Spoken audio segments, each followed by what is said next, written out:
All right. Well, welcome everybody to, I believe it's the third annual Stump the Experts panel 2024. Not to be confused with the Paris Olympics 2024, although these athletes are just disqualified.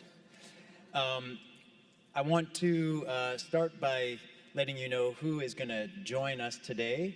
We have a distinguished group of people sort of spanning all disciplines of hearing healthcare continuum. We have Rich Gergel from the University of Utah, who is a surgeon. Ashley Nasiri from the University of Colorado, another one of our surgeons. Sarah Newman, one of our audiologists from Hearts for Hearing. Mona Oster, who is in my neck of the woods at Listen and Talk in Seattle, which is a spoken language, speech and listening spoken language school. And Cash Pitt, who is fortunately filling in for Joe Danzy, who had some unfortunate family affairs that he had to attend to. So Cash, who's filling in from the University of, Utah State, who will join us today. Our goal today is not to make any of you feel uncomfortable. It's not to trick you, but the stakes are quite high because if you look at these data that I want to show you, this is a study where they looked at the average swearing words that were used in the operating room. And as you can see, ear, nose, and throat, we have maintained a very nice civility over the years. So Dr. Gergel, we know how mouthy you can get. Just try to be careful with the words you choose so we can keep our reputations. So the first case that we want to start with is a young child. She passed her newborn hearing screen around the age of 6.5, 6.75 years. She started to fail some screens at school. There were fortunately no changes to her behavior at that time or in the perception of sound. Here you can see her audiogram. The left ear is the affected ear with a speech score of 16%. There's her unaided SNR testing. She's complaining a little bit, but her parents are also complaining of some fatigue. She complains of some headaches. She's often requesting repetition. Her options were given to her. We all know what those options would be in this case, and her family chose a hearing aid. So first question to the audiologists in the group. What are you thinking when you see a hearing test like this? How much hearing is too much to aid? What kind of options would you give this patient? Would you think a hearing aid would be the right option, the wrong option? Sort of talk us through your thought process.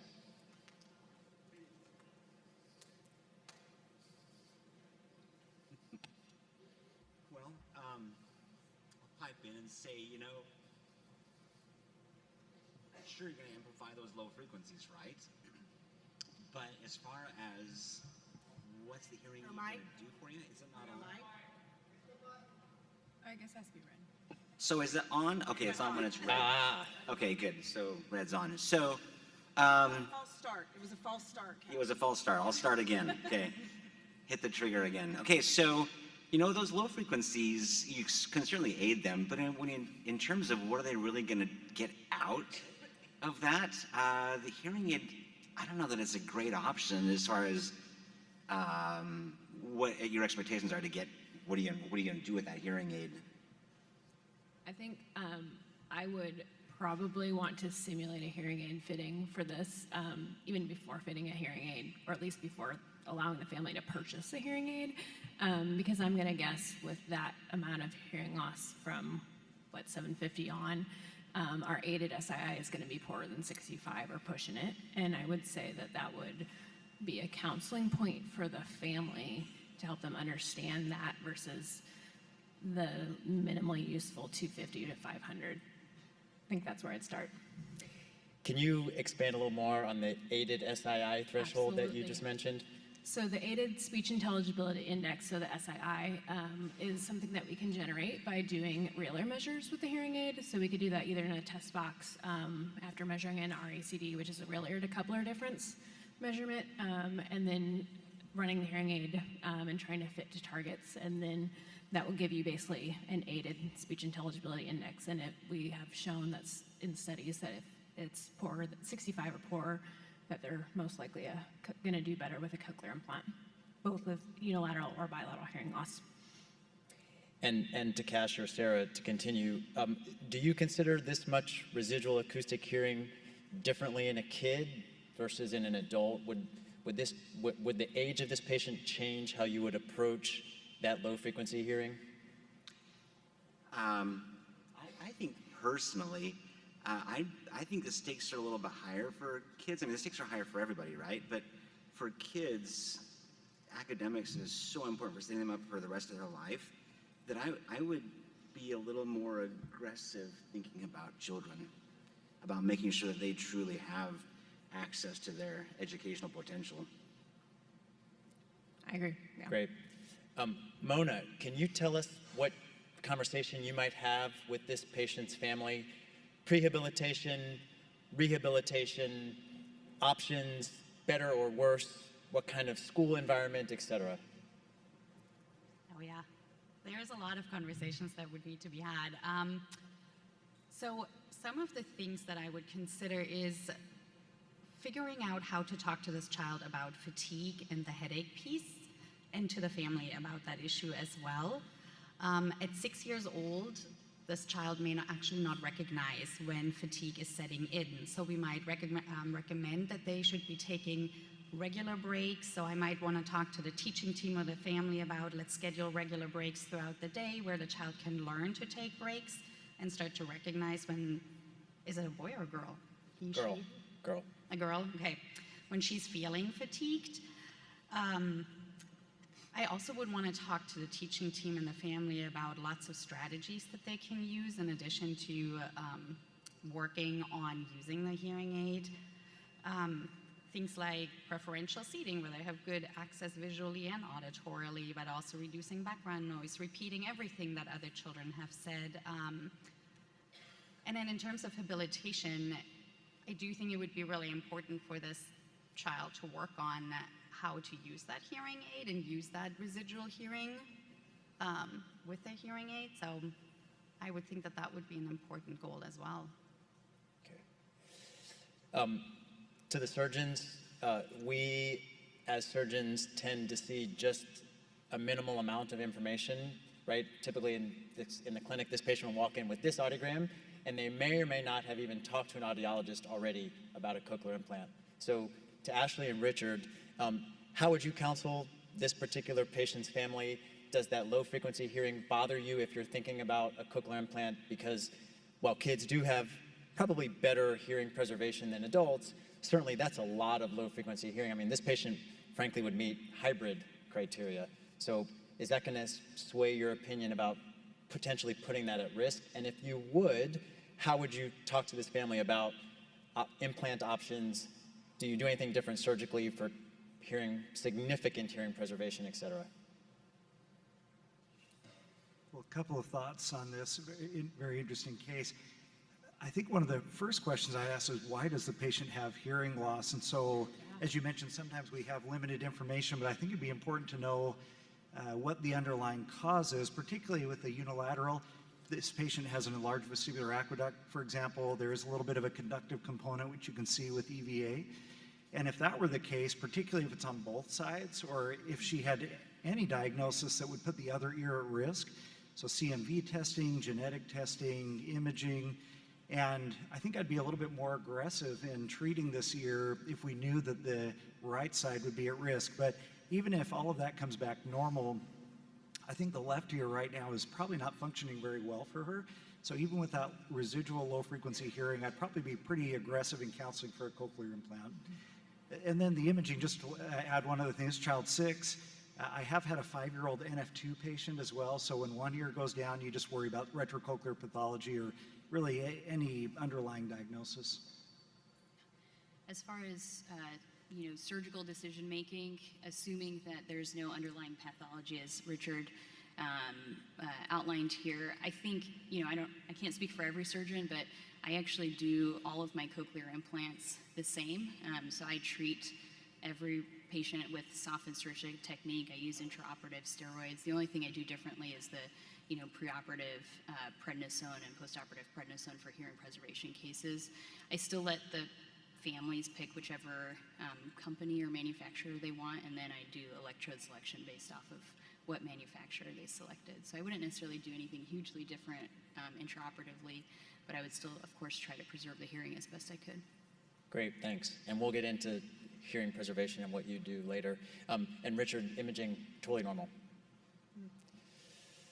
Dr. Newman asked for the SII, there it is, and you can see below her threshold, this family, as I said, chose a hearing aid. You can see that it made modest difference, but really not much.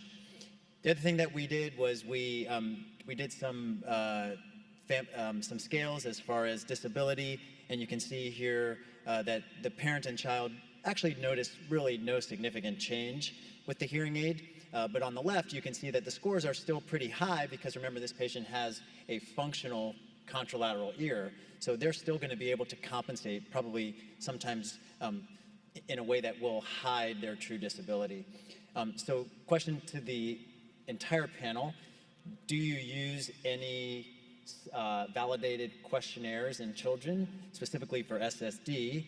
Because the pediatric MSTB came out in 2017, and I don't think there's been a huge adoption of the pediatric MSTB to this time. So just some thoughts about how you work these people up. Do you give validated questionnaires, et cetera? We use the SSQ commonly. Parents typically fill that one out. We also do the Vanderbilt fatigue scales pretty commonly. Those are the ones that I feel like, in my experience, yield the most information from kiddos and parents. And even though we tend to do the SSQ, especially for younger kids, we do the SSQ for the parents, like we can also even ask, kind of use those questionnaires to guide conversations with the kids that are old enough to have a dialogue about what do you experience in these situations? What's easy for you? What's hard for you? Yeah, exactly. You can modify those questions so that they can give you some input. Yep. Yeah. I also have used the burn, I think it's called the burn, but it compares, like, is it easier with or without the device, or no change? And that's actually a pretty good one because it gives a kid a scenario and then allows them to decide, is it easier with, is it easier without, or no change? And we use that pre and post, and that can be really helpful.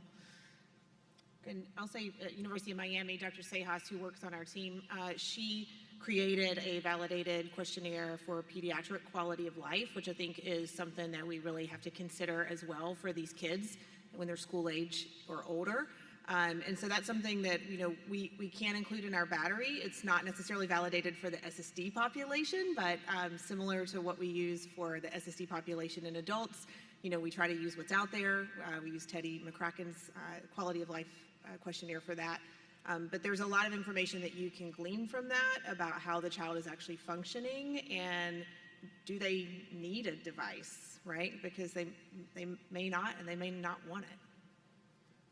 Another thing that we use educationally is the LIFE, the listening inventory for education, where there's a teacher version and a child version for younger children with picture support, and that is a really helpful tool. Great.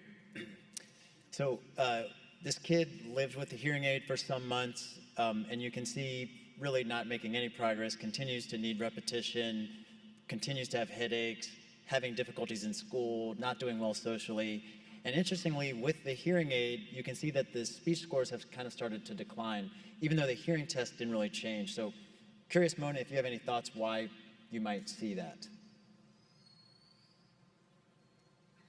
You're asking me why we see this? Why you might see a kid with a hearing aid who's starting to do worse with their hearing aid over time, if their audiogram hasn't really changed. And maybe there's no reason. I'm just curious to know if you have one. I guess my first guess would be that maybe this child is having difficulties integrating the two signals or having a hard time, you know, if there's primarily noise being amplified, maybe it doesn't give that child a whole lot of benefit. So I would be curious to see if we only used an ear level DM system on the typically hearing ear or have a DM system on the hearing aid ear, how would that maybe change the picture for this child? Okay. And That's what I'd be worried about, Dan, that you're sort of turning up the volume on a staticky radio and it just may not be helping this child. That's right, exactly.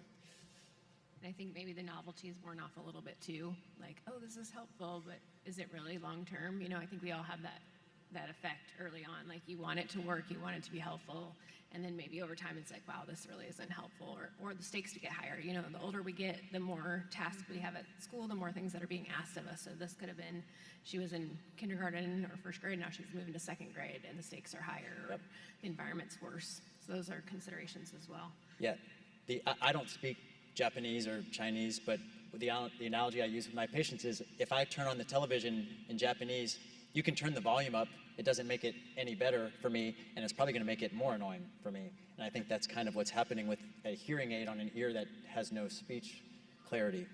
So this patient was referred for off-label cochlear implantation finally. Curious to hear, just as a show of hands on the panel and in the room, how many people are doing off-label pediatric SSD surgery? Oh, wow. Yeah. A lot of people. Okay, so pretty decent amount. Questions to the panel. So Rich and Ashley, I didn't happen to notice, are either of you raising your hands for this question? Did you? What's that? Yeah, so can you tell us, you know, how far over the boundary line are you willing to go with a patient, with a pediatric patient with unilateral hearing loss? So this patient isn't meeting criteria because of the audiogram, but word recognition score pretty bad. So are you treating these people kind of like unilateral ANSD? Are you hesitant to push the boundary much? Just curious to hear your thoughts.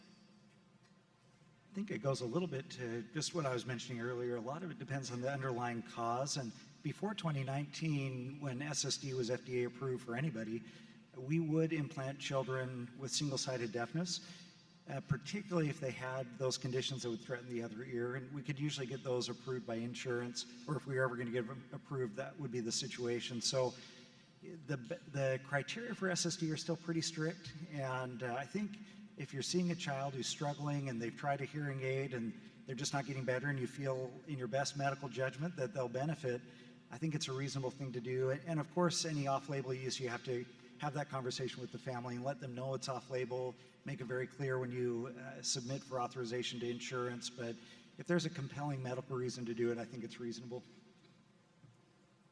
Ashley, anything different? He said exactly everything that I was going to say. You're both so smart. All right, so just for the sake of time, I want to kind of show, so you can see we did end up implanting this patient, very nice low frequency preservation of hearing. I also agree with Dr. Nassiri. I don't do anything special for kids versus adults. However, I do think kids have a much better hearing preservation rate than adults. You can see there the 3-month scores. So just to finish up, because I want to make sure we have time to get through the cases, for the entire panel as well, again, who has strong feelings about EAS in children? Are you fitting children with EAS? How are you confirming that it's working? A 6-year-old, now 7-year-old, probably can tell you some feedback, but what about a young person who's actually in criteria that may be 5? So just curious to hear your thoughts.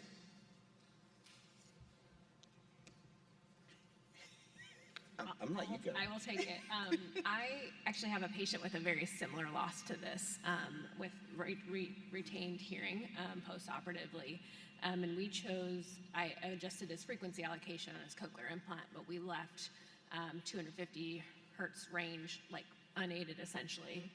And we actually can tell his localization is quite good as it was pre-op. So I would leave it be, and I would give her the acoustic or the electric stimulation. Also, I think depends on what company you're using for EAS, because if you've got an acoustic receiver that has to fit in the ear along with an ear mold, that's a bigger challenge than if it's truly just an ear mold. So I think that also dictates.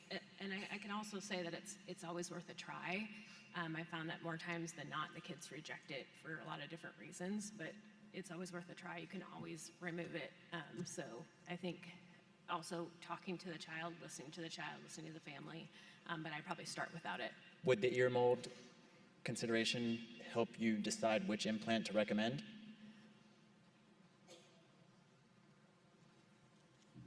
I don't know that it would necessarily. I think it would speak. I think you could do it no matter what device you had. And again, it's just a case-by-case basis where you have that discussion. Right, I agree. I probably wouldn't make a decision on the manufacturer based on on ear mold potential, not knowing the outcome. But I would probably actually consider starting off with the EAS and actually amplifying a little bit. But it would require some really significant counseling with the family and kind of talking about expectations and giving it a really good solid go. Like, what does that look like? I'd say, gosh, at least a year of them saying, of them repetitively saying, I want to take it off. And you keep saying, no, I think we should keep it on, before they really truly say, before we really say, okay, we're going to give it up. Because kids complain about things a couple of times. So I probably would do it until I proved that it wasn't helping. I would also make sure that I was proving that it wasn't harming anything. Right, yeah, helping, not hindering.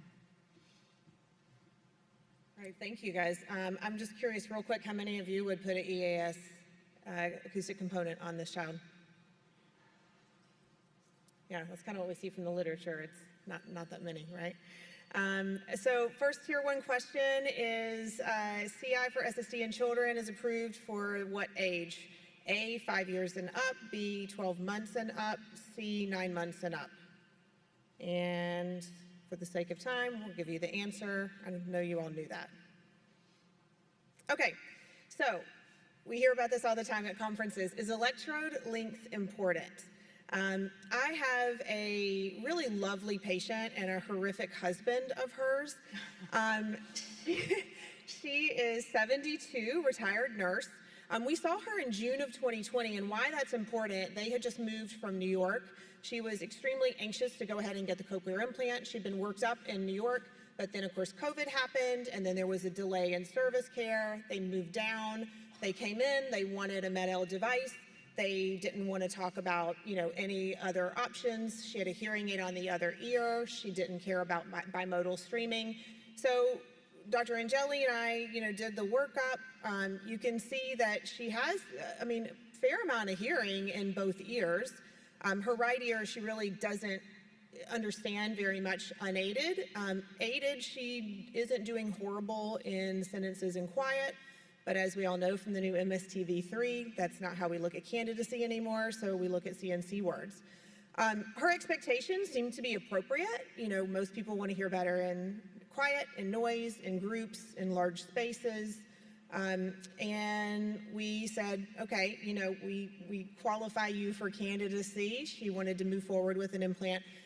One of her very big things with the surgeon was she absolutely wanted hearing preservation. So she wanted him to use the electrode that was going to give the best option for hearing preservation. To the surgeons, if you had a patient like this, really kind of pushing you to work them up very quickly, they know what company they want. They know they want to implant internal device for hearing preservation. For Med-El, do you have a preference of which one you would use in 2020?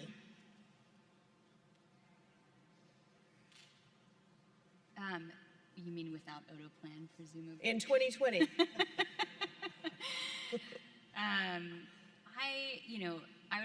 I would give her the same spiel I give everybody and pretend like she was a new patient to me, because she is. And so I would kind of give her fair information about all of the manufacturers, just in case she didn't already have that. So that's how I'd go into the conversation.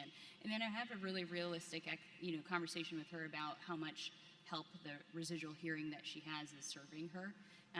And give her realistic expectations about the chances of preserving that at her age and with the level of hearing that she has. I don't necessarily have a specific electrode at that time that I would go for. If she was really pushing for hearing preservation, I probably wouldn't go with the longest electrode at that time. One thing that's interesting about this patient, she's not just low frequency hearing, she actually has good or reasonable hearing, residual hearing in her low and mid frequencies until those really high frequencies. So I would use a standard length electrode. I would not use a short electrode. And I really think I have confidence in all of the manufacturers now with the modern electrode design, even 2020, that each are flexible. They have an atraumatic option for each of the manufacturers. And so I would be optimistic about trying to preserve that hearing, but definitely want the patient to know that loss of residual hearing is a realistic possibility. With the word understandings the way they are, even in a worst case scenario, if you were to lose that residual hearing, you're trading it for something better with the cochlear implant. Cash, for a patient like this who comes in telling you they want one device, and at the time, 2020, they still wanted to keep a hearing aid on the other ear, does your counseling at that time, did it change at all about manufacturers based off of bimodal streaming opportunities? Yeah, that's always been a bit of a challenge, right? When we have those discussions about bimodality. I would say back then in 2020, it definitely would have influenced our discussions about which devices to get. However, I would have wanted to really take a look at, oh yeah, you said here, uses a streamer for TV and for the phone. So this is somebody who really truly does use their technology. So I would say it would have in 2020. Okay. So surgeon chose Flex 24 because at the time he felt that was going to give him the best opportunity for hearing preservation. And again, this nice lady and her husband are very, very pushy people. So we made the choice then to do the Flex 24. At 1 month post-activation, you can see she's doing fairly well. Sarah, from your standpoint, just looking at this post-op data early on, post-activation, how would you counsel this patient and her husband about her performance? I would say that she's definitely making a lot of progress. I'm a firm believer that 50% on CNC words is not good enough, and so I'm going to probably take another look at her programming. I do see her thresholds are about 40, so I'd want to kind of better understand why our detection thresholds are 40, 35, 40, especially in those like low-mid frequencies. So that would obviously, with a shorter electrode, I would have questions about what's where, right, acoustically versus electrical allocation. So I think we just need to do some more digging. Great. Mona, she was not quite open to oral rehabilitation because they went into this sort of with the idea that the technology should work for them. They shouldn't have to do the work for the technology to benefit her. So if I send this patient to you as a potential client, how are you going to handle her situation and where she's at right now? I think I would probably want to give her some sort of questionnaire, like figuring out how well she feels like she's doing with the devices and with the options that she has available, and then talking her through that if we don't practice, it's maybe not going to get that much better, right? I'm not an expert in adult rehabilitation, but I do feel like, for kids, it's really important, so I don't see why it shouldn't be really important for adults. So we followed her, typical kind of follow-up schedule, although the emails I received were not typical follow-up schedule. So 2 years later, she and her husband more so than her, are still very unhappy with her performance. She's doing no oral rehab, again, for the reasons I mentioned. She chose to use a Rondo 3. She does not want to use a Sonnet 2. She did not want to change her iPhone to an Android to help with bimodal streaming. We did discuss that. She felt that she should not have to make that change. Her contralateral ear does still use the hearing aid. She will not consider a cochlear implant. You can see her unaided hearing is actually a little bit better in those low pitches than 1 month after surgery.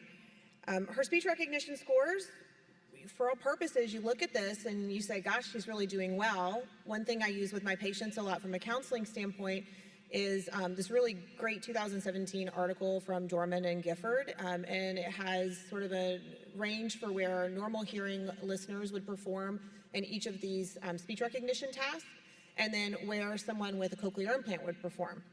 So it's a nice way to pre-operatively and post-operatively counsel them on expectations.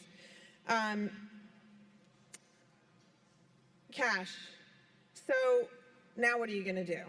Yeah, so this is a hard one, right? Because we have these, and they on paper they look like they're doing fine, But my hunch is the reality is she doesn't have great cochlear coverage there.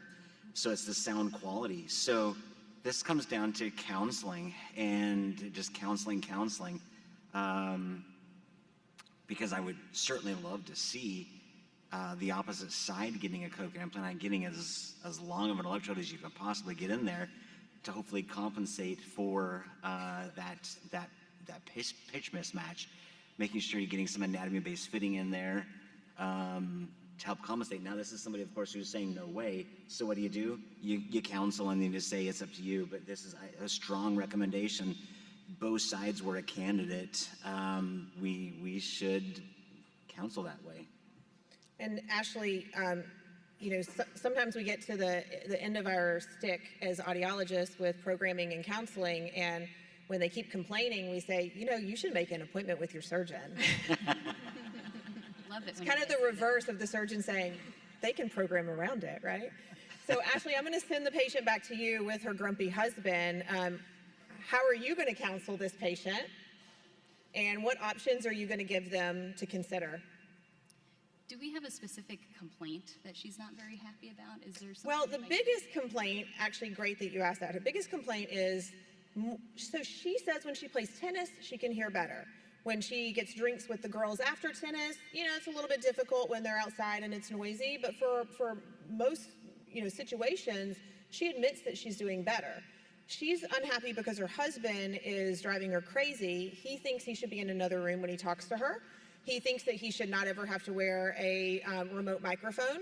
He thinks that she should be hearing at 100%, and even if the noise is extremely loud, the implant should be overcoming that. Yeah. So, with that additional information and, the objective measures that we have, which we all understand are not the entire picture, she's doing reasonably well. I don't necessarily think that I would be pushing for reoperation on that side. Obviously, she's performing, average above average. I would have the same conversation that Cash mentioned of the other side being a candidate. But, our options are limited. I don't think I would really offer her anything beyond that, but try to have another realistic conversation with her, and particularly her husband, about expectations with cochlear implant outcomes. And then I would again go over, average performance and kind of try to emphasize that she's doing better than that, and how far she's come since her surgery as well. Great. So now she went to see Rich, and Rich said, I know you saw Dr. Nasiri. She doesn't know yet about this new tool called Otoplan, but I have access to it. So I'm gonna, if you want to have an option of doing better, you can do this. It requires a CT scan. The next question the husband asked is, who's gonna pay for the CT scan? It's a... You. I think it's a reasonable thing. At 2 years after surgery, if someone is not performing the way either you think they should be or that they think they should be, I do think it's reasonable to explore that, and we have a low threshold to get imaging. And I actually think you can justify it in the medical record to say, this patient's not very happy, there's something subjectively that we're missing. So a CT scan, I think, would be justified and covered by insurance. Okay, so they did that, and we got Otoplan results. And for those of you who maybe are less familiar, when you look at this, the internal device is stopping at around 700 or so hertz inside the cochlea. So, a comment that was made by Cash, it's a huge frequency place mismatch, right? And in our clinic, we say, yikes. So, Rich, again, now what's your recommendation? Well, this patient has a relatively long cochlea, 34 millimeters, as you've highlighted there, and with a 24 millimeter electrode array. So, and we can see we're just probably not reaching those low frequencies the way we need to. So that is definitely contributing to this. I agree with what Cash had mentioned. The other ear, I think, would be a very good option. Absolutely not. They won't talk about it. It's off the table. There may be a role for counseling outside of CI and audiology as well. I know, right? Based on the interactions, but Don't curse, Rich. Oh, no, I won't. That's right. You know, one concern I would have about reimplantation is there is the idea that there's fibrosis in the cochlear, there's a scar tissue tunnel. I don't know that you could get a longer electrode in it. It may be worth a try, but at the same time, I think that would be harder to justify with insurance, especially when this patient objectively is actually doing quite well.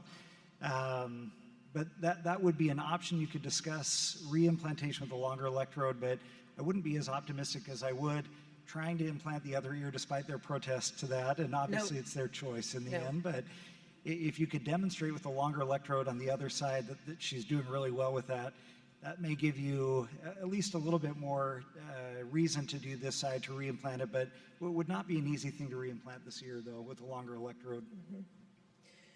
So with Otoplan now being available for the panelists, how many of you, just a show of hands, are using Otoplan preoperatively to help select either an electrode with Med-El or using it preoperatively to better counsel on all three companies in terms of cochlear duct length and the available electrodes on the market? Same question for the audience. Raise your hand if you guys are using it preoperatively for those reasons. So not that many. Okay, we use it preoperatively all the time at University of Miami, and it's really been a game changer for counseling. So looking at this also, so Sarah, you know, if your surgeon is not willing or not comfortable with moving forward with reimplantation, or maybe the patient doesn't want to do that, is there anything different you would try from a programming standpoint? And I will tell you the anatomy-based fitting was a horrible outcome for her. We did try it. It was super, super low pitch. She hated it. Then, of course, her husband was mad that we put her through radiation for the CT scan. So, Seems about right. yeah. Anything you would do different? Was that her residual hearing? Did she have residual hearing after that? Was that? That's it. Okay. I would think, I don't know that it would work, and it probably won't, but it would be worth a try. Would you put her in Sonnet 2 EAS and just try an acoustic component and see if that gave her anything more, especially because we know it's only going to 710. So I would consider it. I mean, it's kind of like shot in the dark, but at this point, that doesn't work. So come to Jesus, marriage counseling, Divorce. I mean, I think I know this patient because I've had this patient, and it was I'm not a confrontational person, but I've had a situation where I said, this is not a her problem, this is a you problem. She's bionic, but she's not that bionic. This is unrealistic. Sorry about you. You know, like, so I can't imagine, but I think that's where I'd try. And to go along with this, Sarah, if this person is I think you said she's a refuse to try a Sonnet 2. Doesn't want to do that. Nope. Only wants the Rondo 3. Okay. Very particular So with her choices. She's got plenty of room to put on that hearing aid again. I was going to say, does she want an ITE, and you could just reallocate it lows? It's a good option. You could do, I mean, if that was you could still have the Rondo 3. I don't know how that would sound, but you could still have the Rondo 3 and try that. I mean, that'd be totally weird, but okay. You're not buying anything, so. Even if she could try the Sonnet 2 EAS for like 2 weeks and see if, oh, that is better, then you could try the ITC if it was a no-go for just try it for 2 weeks, just in 2 weeks. Ashley and Dan. Her husband will hate it. Oh, yeah. 100%. Ashley and Dan, would either of you consider, would you have a lower or higher threshold for moving to reimplanting with a longer device?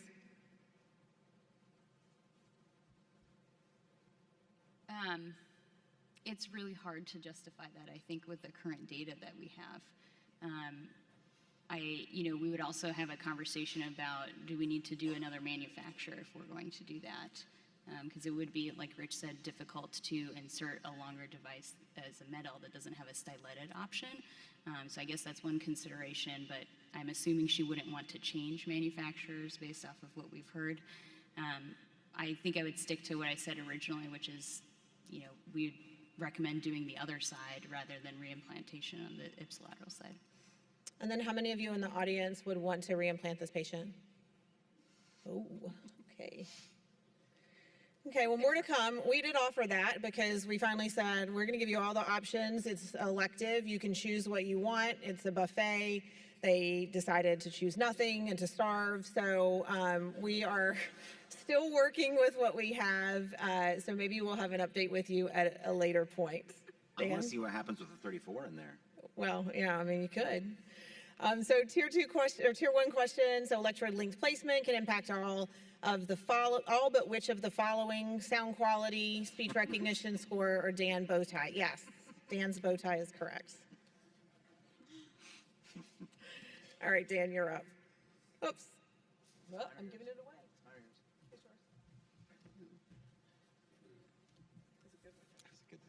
All right, you'll notice a theme based on feedback, which we really do take seriously, so please give us feedback after the session. But some of the feedback we got last year was not enough peds, so we've tried to do some ped stuff, and SSD, because that's kind of the hot topic. So here's another pediatric SSD. See what we did there? This is a 5-year-old female. She had a referral from her newborn hearing screening on both ears. Retesting, she passed the right side, but her left side continued to fail or refer. She is developing normal speech and language. She has no otologic history. There's no family history. Her examination, both microscopic and neurological, are completely normal. If you ask her parents and her, she was a fairly good historian. She's 5, but she has pretty significant difficulty in the classrooms, as you might expect. She doesn't do well in the cafeteria with her friends. She doesn't do well at birthday parties. And she's not really good. She was I can't remember if she was a soccer player or a baseball player, but whatever she played, she just couldn't hear the coach when he would yell at her from the sideline, or when she was on the field, her friends and teammates yelling at her. So question to really anybody, but the surgeons, I guess. So when you see an audiogram, and Rich, you kind of alluded to it before, but when you see an audiogram like this, really, really poor really poor high frequency, fairly good low frequency, maybe the beginnings of some hearing loss on that right ear. What are you thinking about as far as workup, imaging, genetics, CMV testing, et cetera? Yes.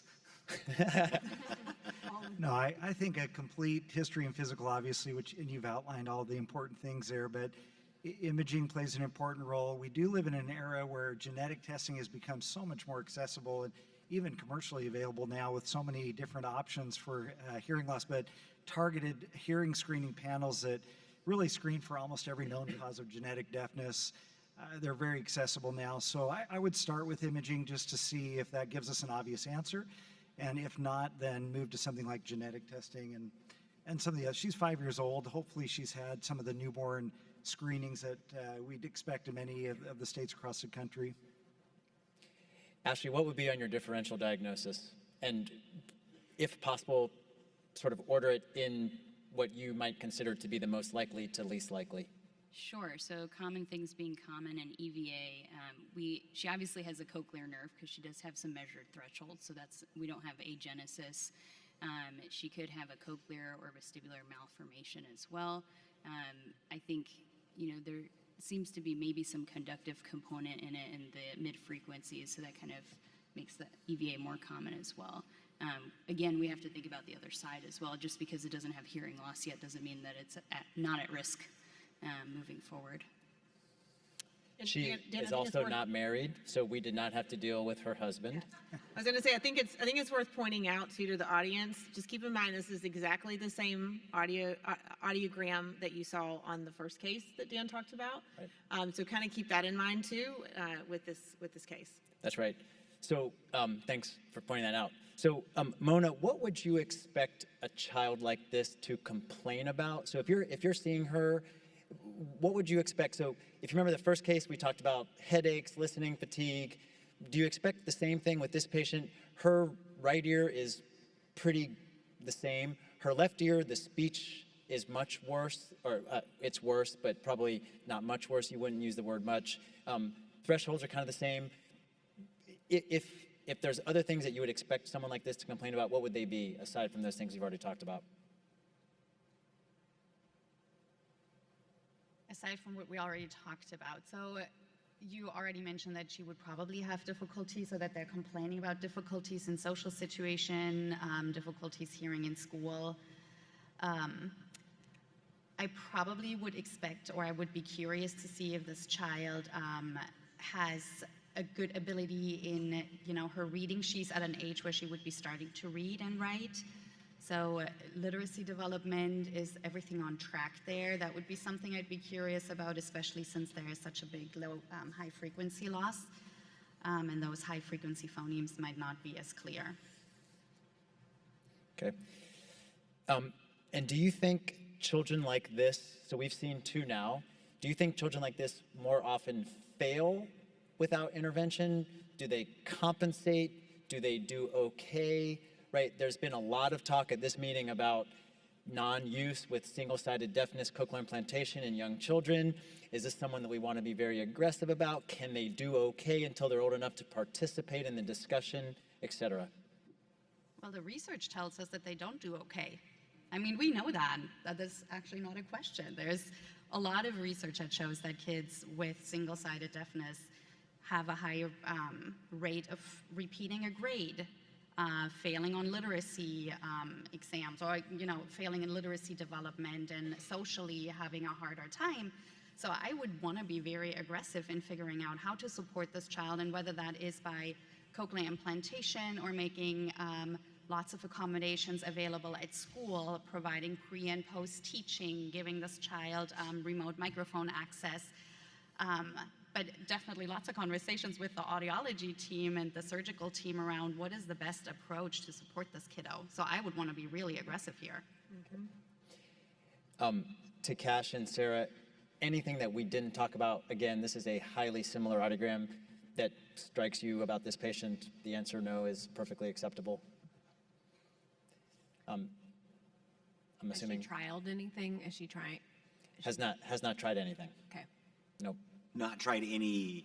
This is the very first get to know you. This is me introducing myself to the patients. Okay.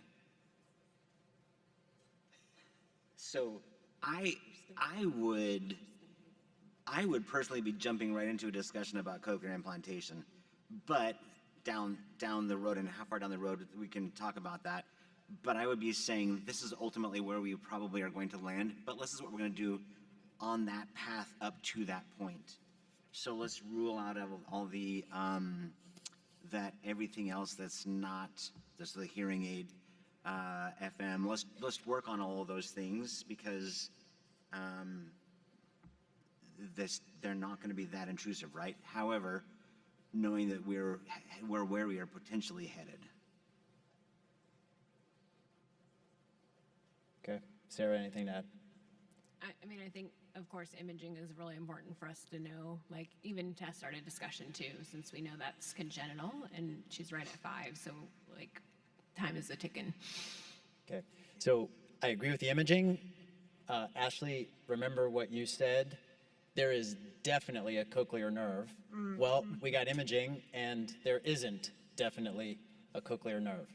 So as you can see on the right side, you have, for the non-surgeons, non-radiologists, we'd like to see 4 black dots within the white circle. Those are the 4 nerves going through the internal auditory canal. On the left side, which is your right, you can see that one of those dots is missing, which in this case is the cochlear nerve. So now, to the panel, you have a patient who has low frequency hearing, but no identifiable cochlear nerve. So first, to the surgeons, what do you do? Well, this is really interesting to see that. And, for patients who have bilateral cochlear nerve aplasia or hypoplasia, even when you can't see anything, I think they're actually very reasonable candidates still. It used to be an absolute contraindication. If you don't see a cochlear nerve, then you wouldn't implant them. But we know from experience that those children can get auditory perception. And that's in a bilateral situation. In a single-sided deafness situation, if I don't see a cochlear nerve, I'd be very hesitant to implant that child. One of the biggest concerns is that they become a non-user over time, and if there's not a robust connection and you can't see a cochlear nerve, there may be some sort of nerve fiber, or maybe she's getting sound through the vestibular system if her brain's remapped somehow that way. But I just would not be optimistic about implanting this child, and that they'd have consistently good use, especially with the right ear being as good as it is and with no structural abnormality. Ashley? Yeah, I would counsel them appropriately that cochlear implantation is still technically an option, and kind of explain what imaging limitations we have. But I agree with Rich that the outcomes, our expected outcomes, are probably poorer than average SSD patients with a normal appearing nerve on imaging. And to the two of you, would an imaging diagnosis or a medical diagnosis of the other contralateral ear, whether the patient is identified as having a CMV or whether they have EVA on the right side, would that change how aggressive you are with this ear now? Or would you still, because of the absent cochlear nerve, wait to watch the other ear decline before you did anything on this side? I think the trouble with waiting is that your outcomes are likely going to decline on the ipsilateral side if this patient has a longer duration of deafness, so that's a very tricky situation. I think, again, I would counsel the family that the chances of improving hearing are not going to be those of average, just given the anatomic issues. However, if they did have CMV where the other side is at risk, or certainly if they had anatomic abnormality on the contralateral side, they would probably be a little bit more aggressive with recommending implantation on this side, particularly if the patient is already struggling. Okay. So now, to Meredith's point, the surgeon says, well, no nerve. Cash, Sarah, your problem. How are you counseling this patient? What options are you giving them? What are best? Is transcranial rerouting really beneficial in kids this young? I'll go ahead and say that I think I would talk through all options that are on the table, and that would include a cross, it would include an ossia, it would include remote mic on the better hearing ear, and I think I'd also staff it as a team with our LISL providers, with the surgeon, the whole team to help, and the parents and the family. They all get to play a part in that. Obviously, we'd start with the least invasive to the most, but I think I'm probably going to lean more towards a Roger or a remote mic in their better ear for school use, and maybe talk about an ossia. I probably wouldn't consider a cross, especially for this young age, because it's going to mess with their better hearing ear. And again, ossia is still kind of a maybe. I think I agree with you on that. I would definitely be willing to talk about all of the options on the table, and even be willing to give it a try. It's a little bit easier when the kids are really close to you geographically, because then you can try different things, connect with your teachers, especially if you've got somebody in the school who can follow the kids around, because then you can actually be more experimental with different options, and see what truly helps the best. But I would definitely not rule anything out, but I would definitely be least invasive to most invasive as well. What has been your experience in general for Sarah and Cash with rerouting in children? Most of them are non-users, at least on a cross side of things. I wouldn't consider that until, it's always on a case by case. You got to consider the child versus making a definite hard answer to something. But if kids don't know what they don't know, they don't realize what they're missing, and if they don't understand, oh, this could make it worse in certain situations where noise is coming to my bad ear, it's actually giving my good ear a harder time. If they don't have the ability to understand when to turn off the mic or on the rerouting device, that's a concern. And my experience has been that a lot of the kids are non-users for that. They're more likely to consider and or use a remote mic ear level in the classroom, but I think it also comes with a lot of counseling and asking them, give them a scenario, what are you going to do with this? And can they give you the right answer? Do they know what to do with that? And Cash, is the little bit of residual low frequency hearing better or worse for this patient? Is that going to create more problems than it's worth? Boy, that's tough, right? Because it makes you question what's the integrity of that nerve. So, it does complicate it a little bit because you certainly want to say, well, do I want to try anything with that? And a 5-year-old, and we know that the other side has good scores, so you could certainly try doing some assessments and see what happens if you did some kind of amplification on that side. Be interesting to see. I think I would be really open to trying a whole lot of different things with this. I kind of like experimenting anyway. With 5-year-old? yeah. Audiology stuff. Yeah. So I'd probably be willing to give it a go. I would like to play with it a little bit. A 5-year-old, it's also depends upon the maturation of the kid, the willingness of the parents. I would be really dependent upon other providers in this kind of a case. You'd have to team up with some good people who could really give you some good feedback. Yeah, so just to finish up, Mona, who would those people be? We've got to have an SLP. We've got to have an educational specialist on board.